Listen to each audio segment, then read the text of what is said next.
ቴድሮስ ካሳሁን ገርማሞ ቴዲ አፍሮ የዚህም ትውልድ የፖለቲካ መተንፈሻ ነው። በአብይ ዘመን ደግፏቸው እያመመው መጣ ብሏል።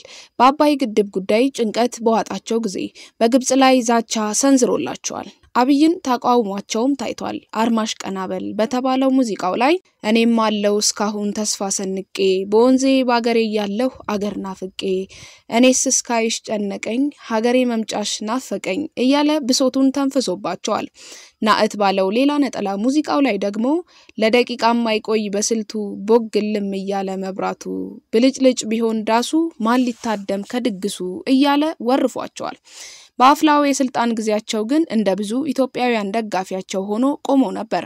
ቃል በቃል በዚያ ዝነኛ ፊርማው በሚያወጣው ጽሁፉ ለዶክተር አብይ አጋርነታችንን እናሳይ ሲል ኢትዮጵያውያንን ለምኗል። የቴዲ አፍሮ ደብዳቤ ቃል በቃል ላስደምጣችሁ። ለተከበራችሁ ኢትዮጵያውያን ወገኖች በቅድሚያ የከበረ ሰላምታዬን ያቀርብኩኝ ላለፉት 27 ዓመታት ኢትዮጵያዊነትን በማፈንና ብሔራዊ ስሜትን በማደብዘዝ አገራችንን ለአደጋ ከዳረገው ስርዓት ለመላቀቅና በምትኩ አንድነትን መተባበርንና ፍትህን ለማስፈን ከምንም በላይ ደግሞ ኢትዮጵያዊነትን ለማዳን በተለያየ አቅጣጫ ብዙ እንቅስቃሴዎች በሚካሄድበት በአሁኑ ወቅት በዚህ የታሪክ አጋጣሚ ኢትዮጵያዊነትንና ይቅር መባባልን ይዘው ብቅ ላሉት ጠቅላይ ሚኒስትር ዶክተር አብይ አህመድና ባልደረቦቻቸው አጭር በሚባል የስልጣን ቆይታ ለወሰዷቸው በጎ እርምጃዎችና ላሳዩን ኢትዮጵያዊ አለኝታነትና አጋርነትን ማሳየትና ከጎናቸው መቆም ጊዜው የሚጠይቀው አስፈላጊ ተግባር መሆኑን ስገልጽ በሚደረጉት የድጋፍ እንቅስቃሴዎች ላይ በስራ አጋጣሚ በቦታው ባልገኝም በመንፈስ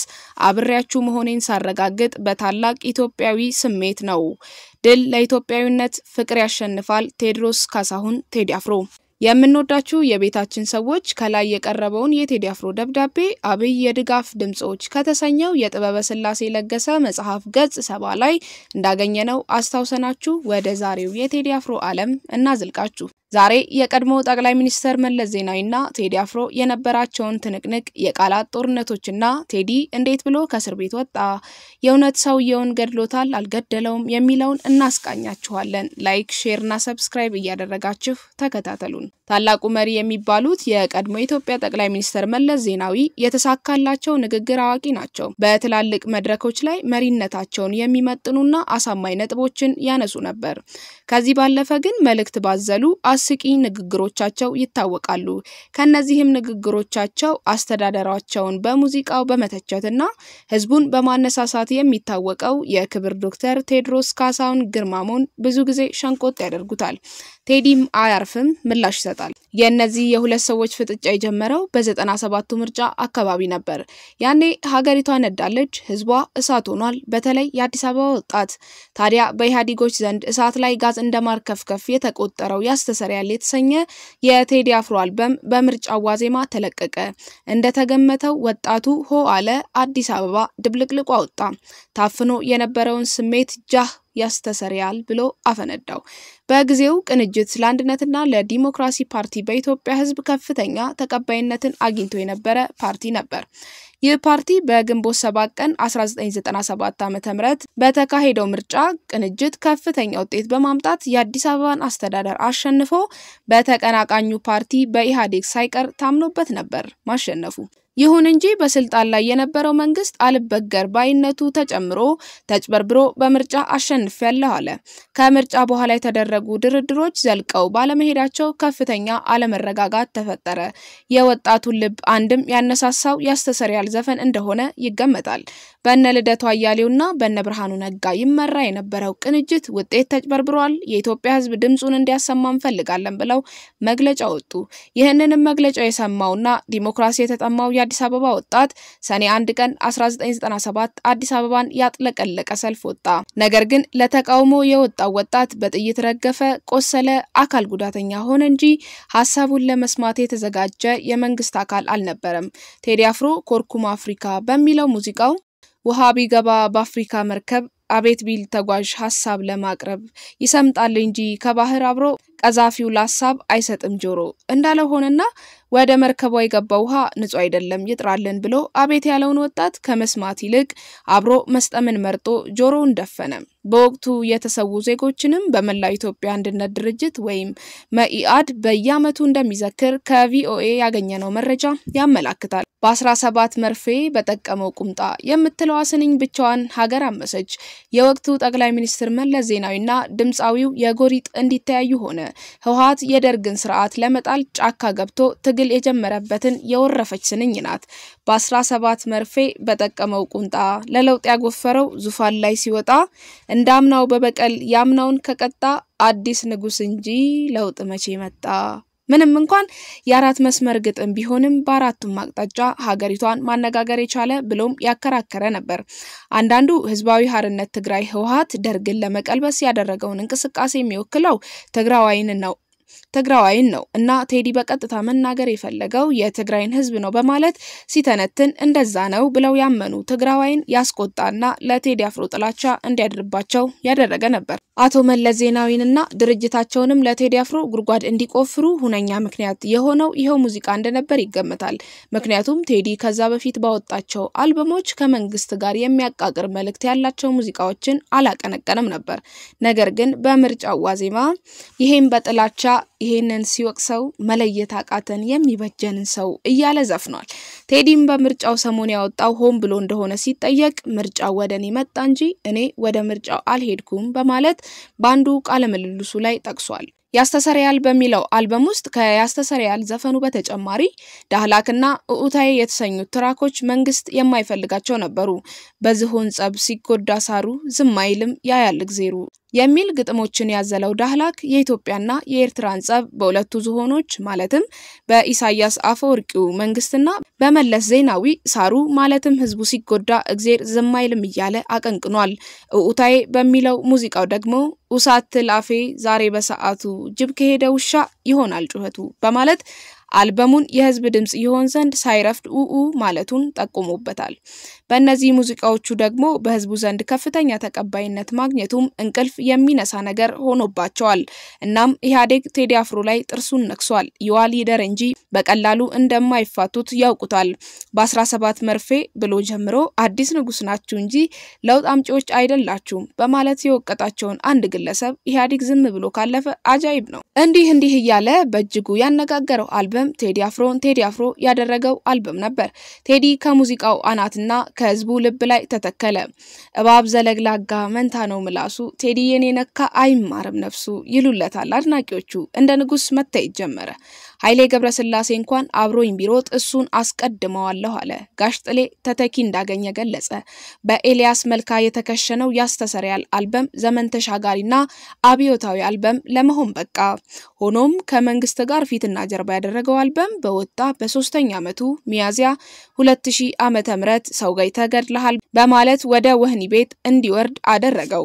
የቀረቡት ምክንያቶችና የምስክሮች ምስክርነት አሳማኝ አልነበሩም በተባለበት ሁኔታ አቶ ደጉ ይበልጣልን በመኪና ገጭተህ ህይወቱ እንዲያልፍ አድርገህ ተሰውረሃል በማለት ለ6 ዓመታት እንዲታሰር ተፈረደበት። ነገር ግን ይግባኝ ጠይቆ ወደ 2 ዓመትና የገንዘብ ቅጣት ቀሎለታል። ታዲያ ቴዲ አፍሮ የህዝብ ልብ ውስጥ ገብቷልና ቴዲ ይፈታልን የሚሉ ሰልፎች በተለያዩ ጊዜ ተካሂደዋል። ፍርድ ቤት በሚቀርብባቸው ወቅቶችም በርካታ ሰዎች ቦታው ላይ በመገኘት ያበረታቱትና ፍቅራቸውን ያሳዩት ነበር።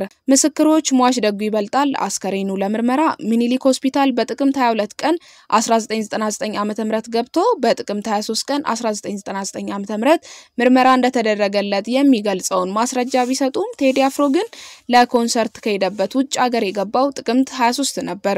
ነገር ግን ዋናው ዓላማ ቴዲን ማሰርና መበቀል በመሆኑ ፖሊስ ሰነዱን በኃይል ደጉ ይበልጣል የሞተው ጥቅምት 23 እንደሆነና የሬሳ ምርመራ የተደረገለትም በ24 እንደሆነ አስደርጎ ሰነዱን በማስቀየሩ በግልጽ በፍርድ ቤት ቢመሰከርም ዳኛው ጆሮ ዳባ ልበስ ብሎ ቴዲን ጥፋተኛ ብሎ ወስኖበታል። በወቅቱ መለስ ዜናዊ ስለ እስሩ ሁኔታ አንድ ጋዜጠኛ ሲጠይቃቸው የሰጡት ምላሽ አስቂኝ ነበር። ጋዜጠኛው ስለ ቴዲ አፍሮ ጤንነት ሲጠይቃቸው ቴዲ ከታመመ ከ17ቱ መርፌ አንዱን ይወጋ ከጨለመበት ደግሞ ላምባዲናውን ያብራ በማለት ተናግሮ ነበር። ከመታሰሩ በፊት ደግሞ ቴዲ ለሚሊኒየም አበባዬ ሆይ የሚል ዘፈን አውጥቶ እጅግ ተወዶለት ነበር። ታዲያ ለሚሊኒየሙ ቃለ መጠይቅ ሲደረጉ በዚህ ሚሊኒየም ምን አዲስ ነገር ተመለከቱ ተብለው ሲጠየቁ ወንድ አበባዬ ሆይ ሲል በማለት አስቂኝ ምላሽ ሰጥተዋል። መለስ ዜናዊ የሆነ ሆኖ ቴዲ አፍሮ ባመክሮና በይቅርታ ተብሎ ከ1 ዓመት ከ4 ወር የስር ቆይታ በኋላ ነሐሴ 7 ቀን 2001 ዓመተ ምህረት ከስር ተፈቷል።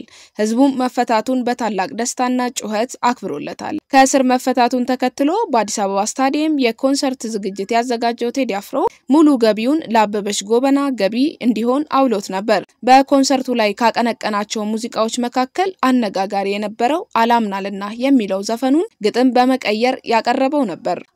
አላምን አላቸው ፍቱኝ አላቸው አላስችልህ አለኝ መቀበል ሐሰት እንዴት መከራ ነው እስር ቤት መግባት ያየ ሳይመሰክር ነገር አደናብሮ ገይጦ ተፋ አሉት ወይኔ ቴዲ አፍሮ ቸገረ ነገሩ መላቅጡን አጣ ምርመራው ቀጠለ ከእስር ቤት ሲወጣ የሚሉ ስንኞችን በአድናቂዎቹ ፊት አቀንቅኗል። የኢሃዴግና የቴዲ አፍሮ አይጥና ድመትነት በዚህ ብቻ ያበቃል ነበርም።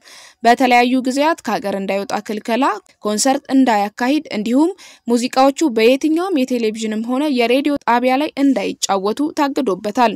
ይህም ክልከላ የተነሳውና ሙዚቃዎቹን በኢቲቪ ሳይቀር መስማት የቻልነው ያሁኑ ጠቅላይ ሚኒስትር አብይ አህመድ ስልጣን ከተቆናጠጡ በኋላ ነበር። ቴዲ አፍሮ አብይ አህመድ ወደ ስልጣን ሲመጡ ዝምታ መርጦ ነበር።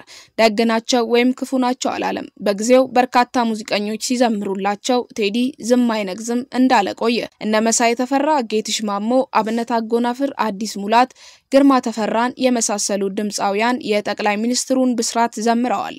ኋላ ላይ ግን የተጸጸቱም ነበሩ። ጌትሽ ማሞ ቅዳሜን ከሰዓት ላይ በነበረው ቃለ ምልልስ ዘፈኑን በመስራቱ እንደሚጸጸት ተናግሯል። ጠቅላይ ሚኒስትር አብይ ከቴዲ አፍሮ ጋር ያላቸውን ግንኙነት ጥሩ ለማድረግ ሞክረዋል። የኢትዮጵያና ኤርትራ እርቅ ማብሰሪያ መድረክ ላይ ገና ከበፊቱ ዳህላክ በሚለው ሙዚቃው የሁለቱን ሀገራት እርቅ ተመኝቶም ተንብዮም ነበርና መድረክ ላይ ማቀንቀኑ በእጅጉን ቢጠበቅም በጊዜ መገኘት ሳይችል ቀርቶ ፊዮሪና በሚለው ሌላኛው ስለ ኤርትራዊት ሴት የዘፈነበት ዘፈኑን ያለ ባንድ እጀባ በድምጹ ብቻ ተጫውቶ ከመድረክ ወረደ። አብይ አህመድ ቴዲ አፍሮ መኖሪያ ቤት ድረስም ሄደው ጎብኝተውታል። ቤቱም የሄዱበት ከኤርትራው መሪ ኢሳያስ አፈወርቂ ጋር የሳቸው ዘመድ ሊጠይቁ በሄዱበት አጋጣሚ ነበር። ከነዚህ ሁሉ ነገር በኋላም ቢሆን ቴዲ ስለ አዲሱ ንጉስ ምንም ሳይል ቆይቶ ኋላ ላይ ናእት በሚለው ሙዚቃው ዘውግ ያወረው ድንበር ማላውን የረሳ ሳር ያለመልማል ዛሬም በልፋላ ፍሬሳ በሚሉ ስንኞች ያገዛዝ ስርዓቱን ተቃውሟል። ይህም ቴዲ አሁንም የህዝብ ድምጽ መሆኑን አስመስክሯል እንዲሉት ሆኗል አድናቂዎቹ። ከኢሃዴግ ጋር በነበረው ሽኩቻ ቴዲ ከሀገር እንዳይወጣ ተከልክሎ በነበረበት ወቅት ሚስቱ አምለሰት ሙጬ በታመመችበትና ወደ ውጭ ሀገር ሄዳ መታከም በነበረባት ወቅት አብሯት እንዳይሄድ ከኤርፖርት ድረስ ተመልሶ ነበር። በዚህም ምክንያት ነው ማራኪ የሚለውን ሙዚቃ በመድረስ ለሚስቱ መታሰቢያ እንዲሆን ያደረገው። መይጠገብኩሽና እኔ ሌቲድ ላኝ አልጋዬ ፍቅር ዝቶብኛል እኔ አልተኛም ጨርሶ ማታ ማታ ማልቀስ ነው ስራዬ ማራኪ አንቺ ልቤ ጉዳይ በሽታዋ እህቷን በሞት የነጠቀ ተመሳሳይ በሽታ ነበርና ቴዲ እጅጉን ተጨንቆ ማታ ማታ ማልቀስ ግብሩ ሆኖ ነበር። ይሄው ዘፈን የተካተተበት ኢትዮጵያ የተሰኘው አልበሙ ደግሞ በዓለም አቀፍ ደረጃ ተወዶ በአሜሪካን ቢልቦርድ ላይ ሳይቀር አንደኛ እንደነበር የቅርብ ጊዜ ትውስታችን ነው። 2009 ላይ ያስደመጠው አልበሙ ልክ ቴዲ አፍሮ ዘፈን ሲያወጣ ምን ዘፈነ ሳይሆን ምን አለ ነው የሚባለው የተባለለት። በዚህም አልበሙ ውስጥ መንግስትንና አሰራሩን ከመተቸት አልሰነፈም ነበር። አጼ ቴዎድሮስ የሚለው ሙዚቃ ላይ አናሳዝንም ወይ ብሎ ጠይቋል። ከፊት የነበርነው ከሰው ኋላ መቅረታችን ከንክኖት። አናኛይቱ በሚለው ዘፈኑ ደግሞ ኢሬቻን ለማክበር በወጣው የኦሮሞ ህዝብ ላይ የደረሰውን ጭፍጨፋ ለኔ ያርገው እያለ አውግዟል። ማዘንዲዳር በተባለው ሌላኛው ዘፈኑ ላይ ደግሞ ሸማ ተጊጦ ቀለም ቢነከር ልብስ አምርበት ያራቁት ሀገር እያለ አንድም ያራቅናትን አንድም ያራቁትናትን ሀገራችንን ልቢያንችን ትቶ ከማንዘንዲዳር ብሏታል። የክብር ዶክተር ቴዲ አፍሮ ለዛሬ በቃን ቸር ያቆየን።